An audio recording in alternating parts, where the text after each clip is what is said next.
আসসালামু আলাইকুম এভরিওয়ান, স্বর্ণাজ কিচেনে আপনাদের স্বাগতম। আজকে আমি আপনাদের সাথে শেয়ার করব আতপ চাল দিয়ে ব্লেন্ডারে ব্লেন্ড করে গ্যাসের চুলায় নরম তুলতুলে চিতই পিঠার রেসিপি। শীত কিংবা গরমে এই পিঠাটা আমরা সব সময় তৈরি করে খেতে পারি। মাংস ভর্তা সাথে খেতে দারুণ লাগে। চলুন তাহলে দেখে নিই মূল রেসিপি। এখানে প্রথমে আমি একটা বোল নিয়ে নিয়েছি। এখানে মেজারমেন্ট কাপের বড় কাপটা নিয়ে নিয়েছি। এটা দিয়ে আমি 2 কাপ আতপ চাল নিয়ে নেব। আজকের পিঠাটা আমি আতপ চাল দিয়ে করব, আপনারা সেদ্ধ চাল দিয়েও করতে পারেন। আমি এখানে 2 কাপ আতপ চাল নিয়েছি। তার সাথে নিয়ে নেব 1 কাপ পোলার চাল।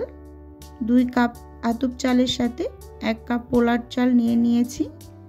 এখন এগুলোকে হাত দিয়ে খুব ভালোভাবে মিশিয়ে নিলাম। চালটা ভালো রাখার জন্য আমি দারচিনি দিয়ে রেখেছিলাম, ফেলে দিলাম। এখন ভিজিয়ে রাখবো, পানি দিয়ে দিলাম।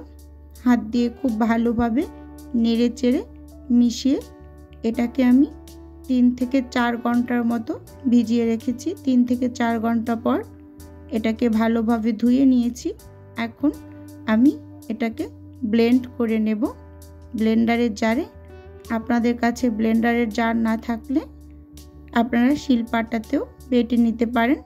এখন আমি ব্লেন্ড করে নেওয়ার জন্য চালগুলোকে দিয়ে দিচ্ছি। এখানে আমি 3 বারে ব্লেন্ড করে নিয়েছি চালটাকে খুব ভালোভাবে। বেশি একটা পানি ব্যবহার করার দরকার নেই। চালের ভিতর থেকে যে পানি থাকে আর সামান্য একটু পানি দিয়ে এটাকে ব্লেন্ড করে নেবেন। ব্লেন্ড করে নেওয়া হয়ে গেছে। পাত্রটা ছোট হয়ে গেছে, সেজন্য আমি বলেই ঢেলে নিলাম।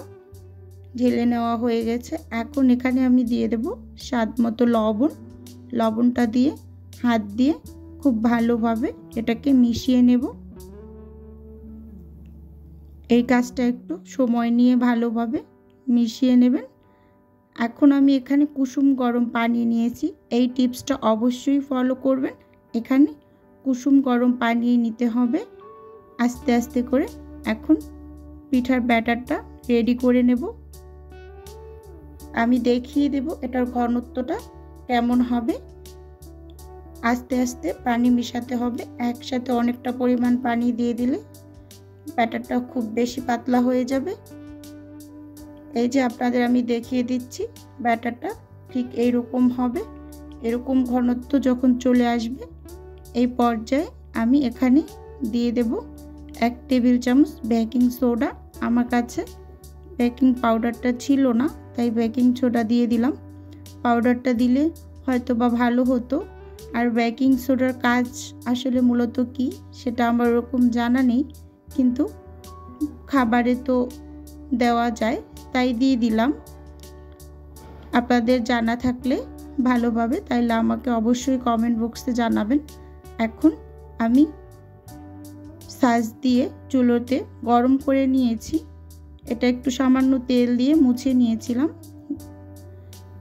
এখন এক এক করে পিঠাগুলোকে তৈরি করে নেব। দিয়ে দিচ্ছি আমি পিঠাগুলোকে। অবশ্যই একদম পুরোপুরি ভরে দেওয়া যাবে না সাজে। এখন আমি ঢাকনা দিয়ে ঢেকে এটাকে পুরো 3 থেকে 4 মিনিটের মতো রেখে দেব। এতে চুলার আঁচটা মিডিয়ামে থাকবে, হাই হিটে বা কমানো এরকম যাবে না। এক অবস্থাতেই রেখে তৈরি করে নিতে হবে। উপরে আমি একটা পুরনো গামছা ভিজিয়ে চারপাশে দিয়ে দিয়েছি যাতে ভাপটা না বের হয়ে যায়। একবার পিঠা তৈরি করে নেওয়া হয়ে গিয়েছে। দেখুন এটা কতটা ফুলকো হয়েছে। এটা কিন্তু বেকিং পাউডার দিইনি, এমনিতেই ফুলকো হয়েছে। এভাবে একটু ছোটোখাটো টিপস ফলো করলে পিঠাগুলো খুব সুন্দর হয়। দেখিয়ে দিচ্ছি আমি। এরকম করে আমি সবগুলো পিঠে তৈরি করে নেব। আরও একবার একটু দেখিয়ে দিচ্ছি। এভাবে করে আমি সব পিঠাগুলো এক এক করে তৈরি করে নেব। এই পর্যায়ে এসে পুরনো কথা বলে নেই। ভিউয়ার্স আপু এবং ভাইয়াদের উদ্দেশ্যে একটা অনুরোধ করছি, ভিডিওর কোনো অংশ যদি ভালো লেগে যায় তাহলে প্লিজ চ্যানেলটি সাবস্ক্রাইব করে পাশে থাকার অনুরোধ রইল। আর একটা ভিডিও শুরুতে লাইক দিয়ে ভিডিওটি দেখে নেবেন। এক এক করে আমি সবগুলো চিতই পিঠা তৈরি করে নিয়েছি, একটু দেখিয়ে দিচ্ছি এগুলো কতটা সফট এবং জালি জালি হয়েছে। এই পিঠাগুলো খুব দীর্ঘ সময় ধরেই এরকম নরম তুলতুলে থাকে আতপ চাল দিয়ে তৈরি করার কারণে। আর সেদ্ধ চাল এর হলেও এটা তুলতুলেই থাকে, কিন্তু শুকনো চালেরটা খুব তাড়াতাড়ি শক্ত হয়ে যায়। এখন আমি এগুলোকে একটু ভালোভাবে কাছ থেকে আপনাদের দেখিয়ে দিচ্ছি, একটা ভেঙেও দেখাচ্ছি। দেখুন ভিতরে কোনো কাঁচাও থাকে নাই। এগুলো দুধে ভিজালেও খুব ভালোভাবে এগুলো ভিজে যাবে, অনেকটা ছিদ্র ছিদ্র হয়ে গিয়েছে।